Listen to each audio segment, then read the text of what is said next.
वालेकुम student, I hope you are doing well. आज की वीडियो से हम शुरू करने जा रहे हैं प्रिंसिपल्स ऑफ मार्केटिंग। मार्केटिंग के डीप कंसेप्ट तक जाएंगे, इंट्रोडक्शन से लेकर, और समझेंगे कि हम किस तरीके से अपनी टारगेट मार्केट को टारगेट करके अपना रेवेन्यू या प्रॉफिट जनरेट कर सकते हैं। ठीक है, इंट्रोडक्शन से शुरू करते हैं। सबसे पहले हमारे पास आता है डेफिनेशन। सबसे पहले डेफिनेशन को समझेंगे कि हमारे पास मार्केटिंग की डेफिनेशन क्या होती है, मार्केटिंग का एक पूरा कंसेप्ट क्या चीज़ है। Marketing is the process of recognising need, wants and demand of the target market and offering product and services with a level of satisfaction. Marketing एक ऐसा प्रोसेस है जिसमें हम लोगों की नीड्स को समझते हैं, लोगों की वांट्स को समझते हैं और लोगों की डिमांड्स को समझते हैं, और उसको किस तरीके से समझ के हम देखते हैं कि हमने क्या ऑफर करना है। वो प्रोडक्ट भी हो सकती है, यानी टेंजिबल प्रोडक्ट जिनको हम टच कर सकते हैं, और वो सर्विसेज भी हो सकती हैं, यानी कि इनटेंजिबल प्रोडक्ट्स जिनको हम टच नहीं कर सकते, with the level of satisfaction. अब लोगों की सेटिस्फैक्शन भी देखी जाती है। अब फॉर एग्जांपल हमने एक प्रोडक्ट बनाई और हमने अपने कस्टमर यानी टारगेट मार्केट तक लेके गए। अब वो कस्टमर जो है वो 3 तरीके से सेटिस्फाई हो सकते हैं। पहला जो होता है वो हमारे पास होता है डिससेटिस्फाई, जितना उन्होंने प्रोडक्ट को इमेजिन किया होता है वो उससे कम क्वालिटी की निकल है। फिर होता है हमारे पास डिलाइटेड।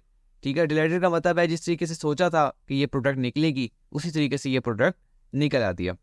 और एक होता है एक्स्ट्रा जॉयफुल, यानी कि हमारे पास कस्टमर जो है वो जितनी एक्सपेक्टेशन की होती है वो उससे भी ज़्यादा अच्छी प्रोडक्ट निकल आती है। ये एक सारा प्रोसेस होता है जिसमें हम लोगों की नीड, वांट एंड डिमांड को समझकर प्रोडक्ट एंड सर्विसेज को ऑफर करते हैं with the level of satisfaction. Next हमारे पास आता है दैट इज 4 P's, जिसको हम मार्केटिंग मिक्स भी कहते हैं। 4 P's इज जस्ट लाइक हमारे पास 4 चीज़ें हैं। सबसे पहले हमारे पास आता है product, P for product, creating offering that satisfy customer need. सबसे पहले हम अपनी टारगेट मार्केट में देखते हैं कि हमारे कस्टमर्स को कौन सी प्रोडक्ट रिक्वायर्ड है। सबसे पहले हमने वो प्रोडक्ट तैयार कर लेनी है। प्रोडक्ट तैयार करने के बाद हमने उसकी प्राइस सेट करनी है according to customer, according to the area और लोकेशन। लोकेशन एरिया काफ़ी ज़्यादा टाइप्स होती है जिनकी बेसिस पे हम अपनी प्राइस सेट करते हैं। ठीक है, जो कस्टमर को हैप्पी लगे, ठीक है, कस्टमर उससे खुश हो। नेक्स्ट भी है दैट इज़ प्लेस। अब आपने वो प्रोडक्ट की पहले प्रोडक्ट बना ली, फिर उसकी प्राइस सेट कर ली। तीसरी हमें चेक करना होती है उसकी प्लेस, कि वो किस जगह पर आपने उसको प्लेस करना है ताकि आप ज़्यादा से ज़्यादा रेवेन्यू जनरेट कर सको। ठीक है, राइट लोकेशन होनी चाहिए और राइट टाइम होना चाहिए। नेक्स्ट चीज़ है प्रमोशन। अब उस प्रोडक्ट की प्रमोशन किस तरीके से की जा सकती है। एक आती है मॉडर्न प्रमोशंस, जिस तरीके से आजकल हमारे पास मार्केटिंग की जाती है through social media marketing and through internet and दोस्त। फिर कुछ होती है कन्वेंशनल प्रमोशंस। कन्वेंशनल प्रमोशन इस तरीके से होती है through newspaper and magazines etcetera. इन तरीक़ों से भी हम मार्केट प्रमोशन कर सकते हैं। जैसे कि मैंने बताया हमारे पास 4 हैं, that is product, second one we have is price, third one we have is place and last one we have is promotion. जब तक हमारे पास ये चारों चीज़ें नहीं होंगी तब तक हम मार्केटिंग को कम्प्लीटली सक्सेसफुल नहीं बना सकते हैं। Okay, next one that is importance of marketing. क्या इंपॉर्टेंस है मार्केटिंग की? Marketing plays a crucial role in business by identifying, anticipating and satisfying customer need profitability. ठीक है, अब हमारे पास मार्केटिंग का क्या कंसेप्ट है। मार्केट हम क्यों करते हैं? ताकि हमारे पास हमारी जो टारगेट मार्केट है उनकी साइकी की समझ आ सके, हम देख सकें क्या हम ये जो प्रोडक्ट है इस टारगेट मार्केट के अंदर जब सेल करेंगे क्या हमें उतना रेवेन्यू जनरेट होगा जितना हमने सोचा हुआ है।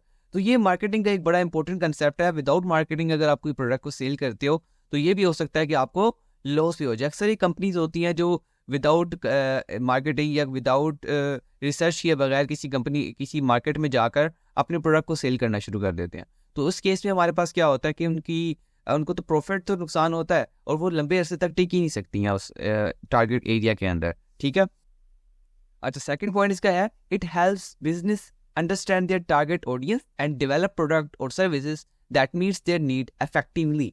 मार्केटिंग से क्या होता है कि हमें पहली समझ आ जाती है कि टारगेट हमारी जो कस्टमर है उनको क्या चीज़ पसंद है। ठीक है, कौन सी प्रोडक्ट पसंद है, कौन सी सर्विस पसंद है, तो हम उनकी पहली नीड, वांट और डिमांड को देख लेते हैं।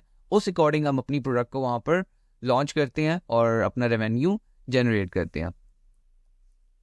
ये सारा हो गया हमारे पास इंपॉर्टेंस ऑफ मार्केटिंग। नेक्स्ट आता है हमारे पास कंक्लूजन। क्या है बेसिकली कंक्लूजन? मार्केटिंग क्या हमें हेल्पफुल करती है, क्या हमें फ़ायदा देती है, किस तरीके से फ़ायदा देती है, ये डिस्कस करते हैं। Understanding the principle of marketing is essential for business to succeed in today's competitive marketplace.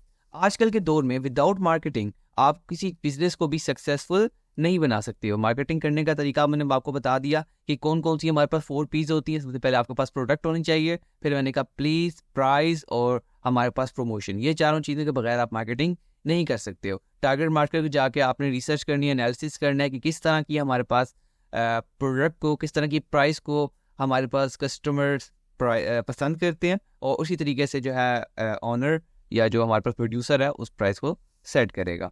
ठीक है। By focusing on customer need, delivering value and adapting to changing market dynamic, business can build strong brands and drive sustainable growth. अगर एक brand या कोई भी business है जो growth को सस्टेन करना चाहता है, मतलब कायम रखना चाहता है, तो उसको मार्केटिंग पर फोकस करना पड़ेगा, लोगों की नीड पर फोकस करना पड़ेगा, लोगों को प्रोडक्ट टाइम पर पहुंचानी पड़ेगी और जो उसको ज़रूरत है। ठीक है। तो यही मेन जो रीज़न होती है ब्रांड बनने की, कि एक मार्केटिंग अच्छे तरीके से करते हैं और सस्टेन ग्रोथ को अचीव कर लेते हैं। ये सारा कंसेप्ट था मार्केटिंग का। नेक्स्ट वीडियो में इंशाल्लाह हम और डिटेल में जाएंगे। बाकी हम देखेंगे मार्केटिंग क्या चीज़ होती है, इंटरनेशनल मार्केटिंग एनालिसिस किस तरीके से किया जाता है, ठीक है, मार्केट क्या होती है, ये सारी चीज़ें हम डिस्कस करेंगे आने वाली वीडियोज़ में। अगर कोई चीज़ समझ नहीं आती है तो आप चैनल को सब्सक्राइब करें और नीचे कमेंट कर दें, ताकि मैं उस कमेंट को देखकर आपको उस चीज़ का रिप्लाई कर सकूं। बाकी इंशाल्लाह आपसे मिलते हैं अगली वीडियो में। तब तक के लिए अल्लाह हाफिज़, बाय बाय।